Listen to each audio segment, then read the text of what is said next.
Benarkah Indonesia akan membawa pulang senjata paling ditakuti di dunia? Rusia tiba-tiba menawarkan paket alutsista canggih, mulai dari tank amfibi bermeriam 125 mm hingga sistem pertahanan udara S-400 yang terkenal mampu mengunci target ratusan kilometer jauhnya.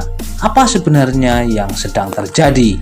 Rusia kembali mengirim sinyal kuat kepada Indonesia melalui perusahaan ekspor senjata milik negara Rosoboronec Ports. Moskow menawarkan berbagai alutsista modern yang selama ini menjadi perhatian banyak negara. Yang paling menarik perhatian adalah Spurt SDM-1, tank ringan amfibi yang membawa meriam kaliber 125 mm. Setara dengan tank tempur utama, kendaraan ini dirancang mampu bergerak cepat di berbagai medan, termasuk menyeberangi sungai dan perairan tanpa persiapan khusus. Kombinasi mobilitas tinggi dan daya tembak besar membuatnya menjadi salah satu kendaraan tempur unik di kelasnya. Namun bukan hanya itu, Rusia juga menawarkan sistem pertahanan udara S-400 Triumph, salah satu sistem rudal pertahanan udara jarak jauh paling terkenal di dunia. Sistem ini diklaim mampu mendeteksi sekaligus menghadapi berbagai ancaman udara, mulai dari pesawat tempur, rudal jelajah, hingga beberapa jenis rudal balistik.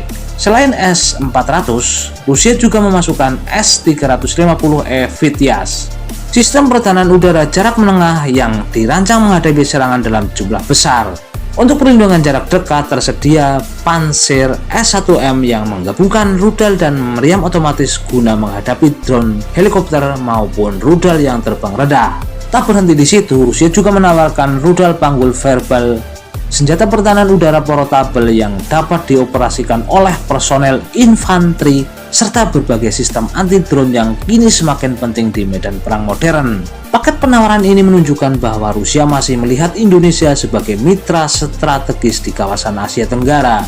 Di sisi lain, Indonesia selama ini menerapkan kebijakan pengadaan alutsista yang mengutamakan diversifikasi pemasok, sehingga setiap tawaran akan melalui proses evaluasi berdasarkan kebutuhan operasional, kemampuan integrasi, anggaran, serta pertimbangan diplomatik. Lalu pertanyaannya sekarang, apakah Indonesia akan tertarik dengan paket persenjataan canggih dari Rusia? Atau justru memilih melanjutkan kerjasama dengan negara lain? Tulis pendapat kalian di kolom komentar. Jika kalian berada di posisi pengambilan keputusan, alutsista mana yang paling layak diprioritaskan untuk memperkuat pertahanan Indonesia? Terima kasih Anda telah menyaksikan video ini, dan jangan lupa ya like, komen, serta subscribe. Salam Garuda, salam kedaulatan.